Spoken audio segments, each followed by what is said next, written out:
My name is Alyssa Stone. I'm 28 years old, and on Christmas night, my mother yelled at me in front of an entire room of people. I had just stepped into the neighborhood clubhouse where the holiday party was already loud and crowded, warm lights, overhead music playing, everyone holding drinks or wrapped gifts. I had none of that. My hands were cold from walking there, and I kept them in my coat pockets, hoping no one would ask where I'd come from, because the truth was, I didn't really have a place of my own. I was staying wherever I could that week. I hadn't even crossed the room when my mother's voice cut through everything sharp and unmistakable. She demanded to know why there was a couple living in the $1 million vacation home I had bought for myself. She didn't whisper. She didn't pull me aside. She made sure everyone heard. The room went silent so fast it felt physical. I froze not from embarrassment but from pure confusion. I stared at her, trying to understand the words she'd just thrown at me, and all I could think was that none of it made sense. I told her slowly, because I had to be sure my voice didn't shake, that I didn't own a house, that I didn't know what home she was talking about, that I was effectively homeless right now. A few people shifted. Someone let out a short, awkward laugh, assuming this was some kind of family joke. It wasn't. Out of the corner of my eye, I caught my brother's expression change just for a split second before he smoothed it over like he always did. Before anyone could recover or ask another question, a staff member from the Homeowners Association approached us and said there was a lawyer waiting outside asking specifically for my family. That was the moment I knew this wasn't just a Christmas argument. It was something that had been building for a long time without me ever knowing. If you want to understand how a holiday confrontation turned into a complete unraveling of my family, stay with me, because what happened next revealed things I was never meant to find out. The moment the lawyer stepped forward, the noise of the party didn't rise or fall. It simply thinned out, as if the room had decided on its own that this conversation required silence. He introduced himself as Timothy Cross, speaking clearly and without urgency, and said he was the legal representative of a family trust created by Celia Ford, which immediately shifted the atmosphere from awkward family drama to something heavier and harder to ignore. My mother, Joanne Stone, didn't wait for him to finish before responding. She said there was no confusion at all, that I had purchased the vacation home myself, and that the rest of the family had been just as surprised as everyone else to hear strangers were living there. She said it confidently, almost casually, as if repeating a version of events she had gone over many times before. I listened as she described a life I didn't recognize, a version of me that was financially stable, private by choice, and fully in control. And it struck me that this story hadn't been invented tonight, it had been practiced. When Timothy asked how correspondence related to the trust had been handled over the years, my mother hesitated for the first time. It was brief, but it was enough. She admitted she had kept some of my mail and documents, explaining it the way someone explains a household decision, not a moral one. She didn't deny knowing that I would never see them. She didn't deny understanding the consequences. Instead, she explained her reasoning. She said she believed struggle was necessary, that comfort came too easily if money was handed over before it was earned, that learning to get by without help would make me stronger in the long run. She said she didn't want me to depend on resources I hadn't worked for. And she said it as though she were describing responsible parenting rather than years of deliberate silence. I didn't interrupt her. I didn't argue or defend myself. I noticed how no one in the room seemed eager to agree with her, either how even people who had been smiling minutes earlier were now staring at the floor or at their glasses. My brother Eric Stone moved closer and told me quietly that we should step aside and talk privately, that this wasn't the place for it. His hand brushed my arm in a familiar, controlling way, the same gesture he used whenever he thought a situation needed managing. Timothy shifted slightly and said that any discussion involving the trust needed to remain in the open. Eric pulled back immediately and forced a smile that didn't reach his eyes, nodding as if this were all perfectly reasonable. My mother looked between us, her confidence wavering now, not because she thought she was wrong, but because she was hearing her own logic echoed back in a room full of strangers. She didn't say she had meant to hurt me. She didn't say she hadn't.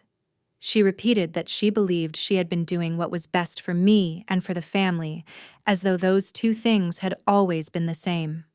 Standing there listening to my absence from my own financial life framed as a lesson I was supposed to endure, I understood something I hadn't allowed myself to see before. Whatever my mother believed she was protecting all those years, it wasn't me, and it never had been. The conversation shifted without warning, not because anyone raised their voice, but because Timothy Cross redirected it with precision. He said the house was not empty, that it had been occupied for some time, and then he stated the names clearly: Roy Coleman and Donna Coleman, a retired couple currently living there, under the assumption that everything was legitimate. The names landed heavier than any accusation so far because they introduced people outside our family into the story, people who had nothing to gain from lying. Timothy explained that the Colemans had rented the property through a licensed management company, that they had signed a standard lease, and that they had paid rent consistently and on time. There was no hidden arrangement, no skipped payments, no sign that they believed they were doing anything wrong. They had been shown documents, given keys, and told the home was available for long-term use. As he spoke, I tried to picture that life strangers settling into a place I had never set foot in, unpacking boxes, arranging furniture, planning their days around a home that carried my name on paper but had never been mine in practice. The realization settled slowly, and then all at once. While I had been moving from place to place, the house had been operating like a system, predictable and profitable, generating steady income without my knowledge. Timothy made a point of clarifying that the Colemans were not suspects, that they were tenants acting in good faith, relying on the same authority that had been presented to banks, service providers, and management companies. That was when a woman stepped forward and stopped a few feet beside him. She didn't speak, didn't announce herself, and didn't look impressed or alarmed by the attention. Timothy introduced her as Jacqueline Hunt, a financial investigator assisting with the review of the property's financial history. Her presence changed the tone again, not because she said anything, but because she didn't need to. She watched quietly, as if she were less interested in explanations than in reactions. My brother Eric Stone noticed her immediately, and his response was too fast to hide. He asked who she was, what her role was, and why an investigator was even involved, his questions stacking on top of each other before anyone had suggested wrongdoing. The defensiveness in his voice didn't match the calm he'd been trying to maintain, and it drew attention. He couldn't pull back. Jacqueline didn't answer him. Timothy did, explaining that her job was to trace financial activity related to the house, including rental payments and account routing, and to confirm how income from the property had been handled. The effect was immediate. Conversations stopped entirely. People who had come expecting a holiday gathering now stood listening to terms like investigator and financial review, realizing this was no longer a family dispute that could be smoothed over with apologies. I felt the shift internally as well. Until that moment, the house had been an abstract symbol, something argued over in theory. Hearing about the Colemans, about their monthly payments, and their belief that they were simply renting a vacation property, made the situation tangible. My exclusion hadn't been accidental. It had been functional. Someone had turned my absence into a structure that worked quietly and efficiently without requiring my consent or awareness. Eric tried to regain control by minimizing the issue, suggesting that misunderstandings involving management companies happened all the time and that everything could be clarified privately. Timothy refused, stating that once third parties were involved, transparency was no longer optional. Jacqueline continued to observe, her attention fixed on Eric as he adjusted his stance, and forced a casual laugh that didn't reach his eyes. I stayed silent because there was nothing left to clarify from my side. The truth was already visible. This wasn't just about a house being used without me. It was about my life being organized into a revenue stream that functioned perfectly well without my participation, while I remained on the outside, unaware that anything was happening at all. The room didn't change because of evidence or documents, it changed because Jacqueline Hunt finally spoke, and when she did, she offered only one fact. She said that rental payments from the house had been deposited into a single account, and that account belonged to Eric Stone. She didn't explain how she traced it, didn't mention dates or figures, and didn't expand beyond that. She simply stated it and stopped. The silence that followed wasn't confusion, it was expectation because everyone instinctively turned toward Eric. He reacted immediately, his voice rising as he denied there was anything wrong with it. He said he was only holding the money, that someone had to manage it, and that he had stepped in, because no one else was in a position to handle those responsibilities properly. He said it was done for the family, that everything he had done was meant to protect everyone involved, and that the situation was being blown out of proportion. As he continued, his explanations grew longer and more detailed, not because anyone asked for them, but because he seemed compelled to justify himself. He talked about coordinating with the management company, paying expenses, deciding what needed maintenance, and keeping everything organized under one account so nothing would be missed. Without realizing it, he laid out a structure, a system that depended entirely on him. He wasn't describing temporary help. He was describing control. I listened without interrupting and then spoke, not to challenge his logic directly, but to explain what my reality had looked like during the same period. I talked about filling out rental applications and being rejected without explanation, about landlords who stopped responding after running my credit, about sitting across from leasing agents who told me my financial history didn't add up. I talked about accounts marked unpaid that I didn't recognize, and scores that suggested instability I couldn't account for. I said I didn't know how to fix any of it, because I hadn't known there was anything to fix. While rent from my property moved predictably into an account I didn't have access to, my own financial standing quietly deteriorated, closing doors before I even reached them. Eric cut in quickly, insisting that credit problems could come from many sources, and that it was unfair to link them to him. He said I was connecting unrelated issues, that life wasn't always neat, and that struggling didn't automatically mean someone else was responsible. Then he added something he clearly believed would end the discussion. He said that if there had been any serious financial issues, he would have handled them, that he had access to everything, and would have intervened if things were truly out of control. The words landed harder than any accusation. Access to everything. He said it casually, as though it were proof of care, rather than proof of authority. I didn't respond because there was nothing left to clarify. Martin Stone. My father stepped in, then his voice measured and conciliatory, urging everyone to calm down. He said families made mistakes, that intentions mattered more than outcomes, and that this shouldn't turn into a public confrontation. He said we should resolve it privately as a family, and remember that relationships mattered more than money. His words hovered in the air, familiar and well-worn, but they didn't undo what had already been said. Eric continued to frame his actions as responsibility, insisting that managing funds wasn't the same as exploiting them, that someone had to take charge, and that he had simply done what needed to be done. Jacqueline remained silent again, her point already established. No one asked her to elaborate because there was nothing left to uncover at that moment. Eric had provided the missing piece himself.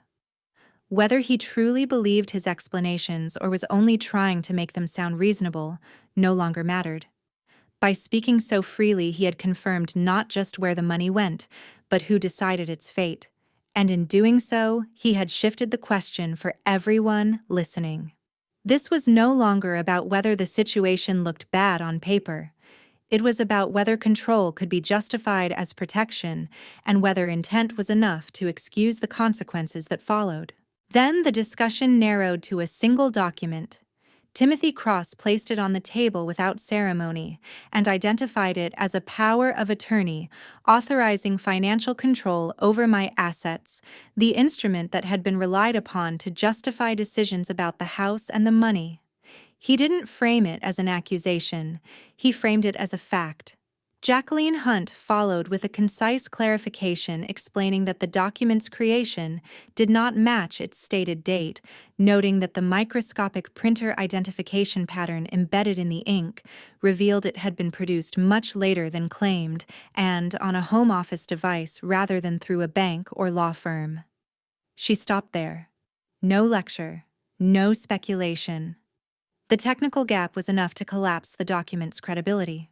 My mother stared at the page as if she were seeing it for the first time, then spoke quietly, saying she remembered signing something Eric had brought to her, that he told her it was routine banking paperwork needed to keep accounts moving while details were being sorted. She said she hadn't read it closely, that she trusted him, that she believed she was helping keep things orderly. Her words weren't defensive. They were startled, the sound of a memory reassembling itself with missing pieces restored. Eric snapped at her to stop his restraint breaking in a way it hadn't before, and turned on me instead. The tone changed immediately. He said I wasn't capable of handling money that I didn't understand, responsibility that giving me control would have been reckless. He said the house would have deteriorated without him, that the trust required someone competent, and that competence didn't mean fairness. The argument was no longer about paperwork or timing, it was about worth. He said I hadn't earned it, that I didn't know how the real world worked, that protecting assets sometimes meant keeping them out of the wrong hands, and he made it clear whose hands he meant. Each sentence stripped away another layer of pretense, replacing concern with contempt. Martin Stone tried to intervene, urging him to stop, reminding him that this wasn't helping, and that attacking me only hardened the room against him. He appealed to family, to restraint, to the idea that mistakes didn't need to become permanent damage. Eric ignored him and pressed on, insisting that authority had to sit somewhere, and that it made sense for it to sit with the person who could manage outcomes, not the person who couldn't keep an apartment. He framed control as necessity, necessity as logic, and logic as virtue, and in doing so removed any remaining ambiguity about motive. The room didn't react with outrage. It reacted with stillness, the kind that follows when a conclusion arrives on its own. Jacqueline Hunt said nothing further because nothing more was required. Timothy Cross didn't interrupt because the document had already done its work, and Eric had completed the rest. What mattered now wasn't the cleverness of the forgery or how long it had avoided scrutiny. What mattered was that Eric had stopped claiming to protect me and started explaining why I didn't deserve protection at all. The power of attorney lay between us, no longer a technical instrument, but a dividing line marking the point where management became possession and justification became admission. In that moment, the case stopped being about whether the paperwork could stand up to review and became about intent made visible, because by attacking my worth, Eric confirmed that the authority he took was never meant to be temporary, shared, or accountable. It was claimed, defended, and owned. What finally fractured the room wasn't another piece of evidence, but a careless sentence that escaped before it could be reshaped. Eric Stone said that if I had just kept quiet, everything would have blown over like it always did, then immediately tried to soften it, claiming he meant the situation, not me, but the damage was already done. The assumption was exposed that silence had never been neutrality. It had been an expectation. Joanne Stone looked at him as if she were seeing the thought behind years of decisions for the first time, and when she spoke, her voice wasn't loud, but it carried. She said she had believed pressure built strength, that withholding letters and documents was a way to push me toward independence, that letting Eric handle things felt easier than questioning him, and as she spoke, it became clear she understood how that thinking had crossed a line. She admitted she had applied pressure and then stepped aside, not realizing that stepping aside was participation. My father reacted defensively, insisting they had all been under strain, that choices were made to keep the household intact, that no one expected private matters to be exposed this way, and Joanne turned on him with an edge that hadn't been there before, saying that keeping things intact had come at a cost they had chosen not to see. The argument stopped being about me and became about them, about who enabled whom, about whether intention mattered more than outcome, about how long family language could be used to excuse behavior that would never be tolerated outside the house.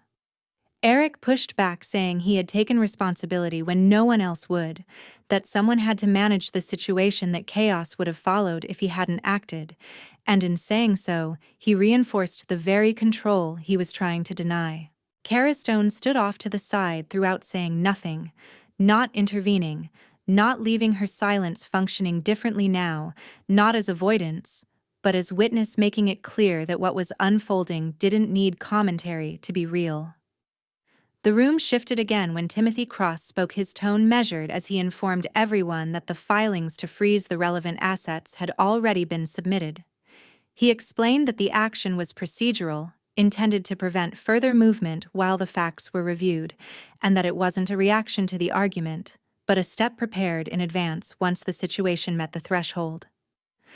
Eric demanded to know when this had happened and why he hadn't been told, his composure giving way to agitation, and Timothy replied that notice would follow through formal channels, not family discussion. That answer landed harder than any accusation because it removed the conversation from the space Eric believed he controlled. Joanne sank back, absorbing that the situation had moved beyond explanation or apology, while my father tried to recover ground by talking about unity, about handling things privately, about not letting one night dismantle decades, but his words no longer aligned with reality. Eric paced, repeating that he hadn't stolen anything, that he had kept things running, that he had done what was necessary. Yet each repetition sounded less like defense and more like insistence. No one argued with him anymore, not because they agreed, but because the argument itself had lost relevance. The family didn't collapse with shouting or spectacle. It separated through admissions that couldn't be retracted and actions that couldn't be undone. When Timothy finished speaking, there was no dramatic exit or confrontation, just a quiet reordering of the room, one where roles were no longer assumed. Authority was no longer informal, and silence was no longer a currency anyone was willing to spend. What followed didn't feel dramatic, but it carried more weight than any argument. Timothy Cross stated that the lease agreement tied to the house had been formally terminated through standard legal procedure, not as retaliation, but because the authority used to sign it was no longer recognized. He explained that the tenants would be notified through the property management company, that notice periods would be honored, and that all incoming payments would be placed into escrow until ownership and liability were resolved. The phrasing was neutral, procedural, and unyielding.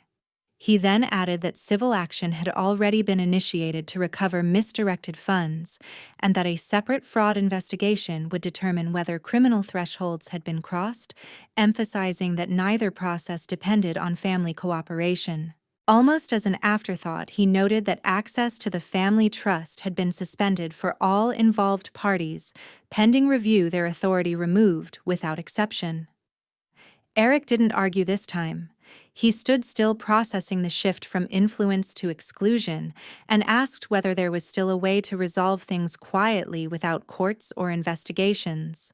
Timothy answered that quiet resolutions require consent from all sides, and that consent had expired when forged authority replaced transparency.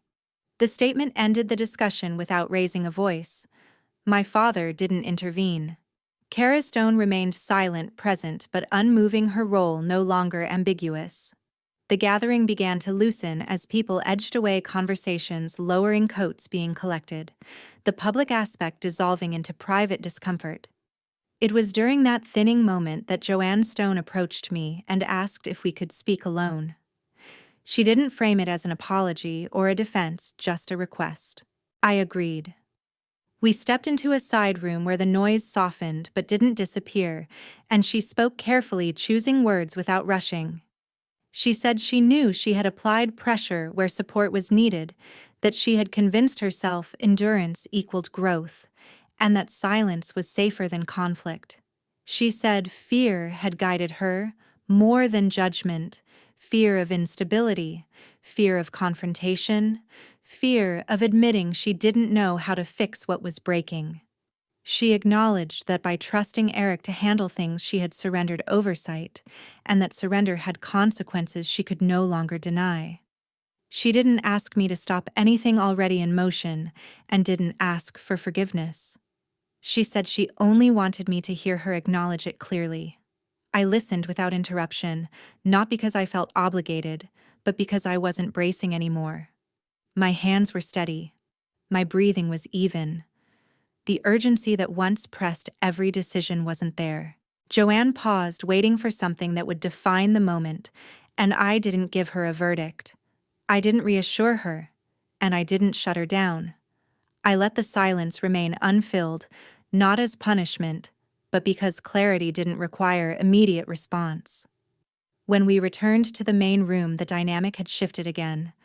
Eric stood near the exit, speaking quietly, his posture smaller, the confidence replaced by calculation. Timothy was organizing his materials finished for the evening.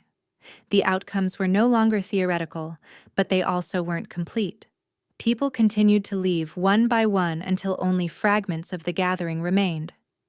I realized then that listening wasn't the same as excusing, and that withholding a response wasn't indecision.